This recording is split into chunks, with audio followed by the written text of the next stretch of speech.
الحمد لله الذي لا يرجى لكشف الشدائد إلا هو، ولا يدعى لرفع المكائد إلا هو، وما مراد العاشقين في الدارين إلا هو، وما مطلوب الواصلين في الكونين إلا هو، لا واجد ولا ماجد إلا هو، لا حافظ ولا ناصر إلا هو، المخلوق كلهم ضعفاء لا قوي إلا هو، والناس كلهم فقراء لا غني إلا هو،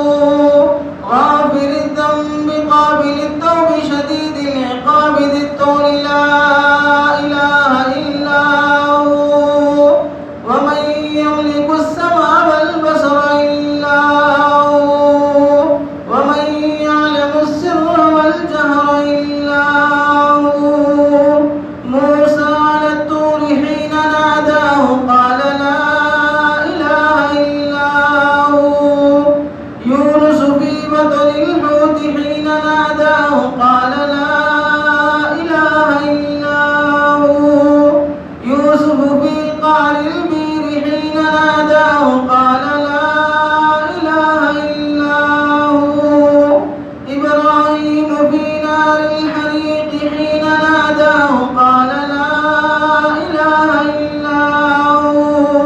ونشهد أن لا إله إلا هو، ونشهد أن محمدا عبده ورسوله. أما بعد اعلموا أن الدنيا دائرة ولذتها فانية وطاعتها باقية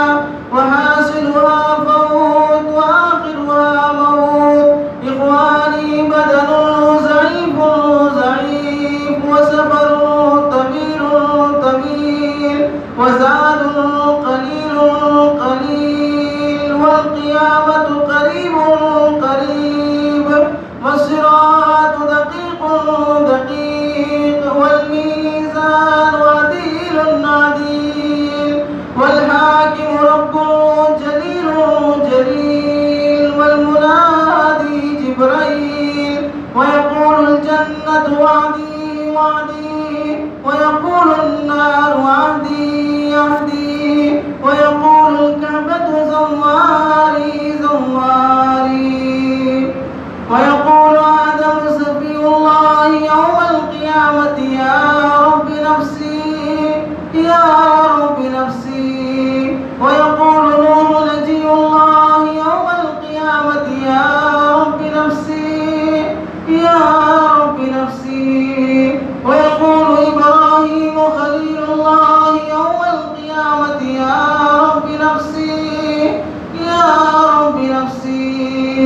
ويقول إسماعيل ذبيح الله يوم القيامة يا رب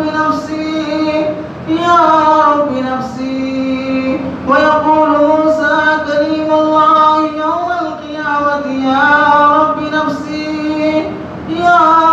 نفسي ويقول عيسى روح الله يوم القيامة يا رب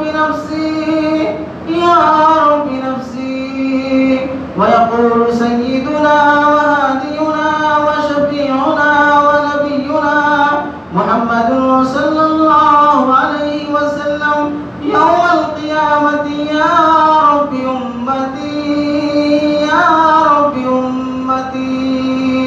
ويقول الجليل جل جلاله عم نواله يوم القيامة حبيبي يا عبادي لا خوف عليكم ولا أنتم تحزنون. بارك الله لنا ولكم في القرآن العظيم، ونفعنا وإياكم بالآيات والذكر الحكيم. إنه تعالى جواد كريم ملك بر رؤوف رحيم ورب حليم.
الحمد لله نحمده ونستعينه ونستغفره ونؤمن به ونتوكل عليه ونعوذ بالله من شرور أنفسنا ومن سيئات أعمالنا من يهده الله فلا مضل له ومن يضلله فلا هادي له ونشهد أن لا إله إلا الله ونشهد أن محمدا عبده ورسوله أرسله بالحق بشيرا ونذيرا بين يدي الساعة من يطع الله ورسوله فقد رشد واهتدى ومن يعص الله ورسوله فقد ضل وغوى ولا يضر الله شيئا. أما بعد فقد قال الله تبارك وتعالى في شأن عظمة حبيبه تشريفا وتعظيما إن الله وملائكته يصلون على النبي يا أيها الذين آمنوا صلوا عليه وسلموا تسليما. اللهم صل على سيدنا محمد وعلى آل سيدنا محمد بعدد من صلى وصام وبعدد من قعد وقام خصوصا خير المؤمنين بعد الأنبياء على أمير المؤمنين أبي بكر الصديق رضي الله تعالى عنه وعلى أمير المؤمنين عمر بن الخطاب رضي الله تعالى عنه وعلى أمير المؤمنين عثمان بن عفان رضي الله تعالى عنه وعلى أمير المؤمنين علي بن أبي طالب رضي الله تعالى عنه وعلى سيدة النساء فاطمة الزهراء رضي الله تعالى عنها وعلى سيدة شباب أهل الجنة سيدنا الحسن والحسين رضي الله تعالى عنهما. اللهم انصر الإسلام والمسلمين اللهم انصر الإسلام والمسلمين واخذل من خذل دينهم واذكروا الله يذكركم وادعوه يستجب لكم ولذكر الله تعالى أعلى وأولى عز وجل وأهم وأتم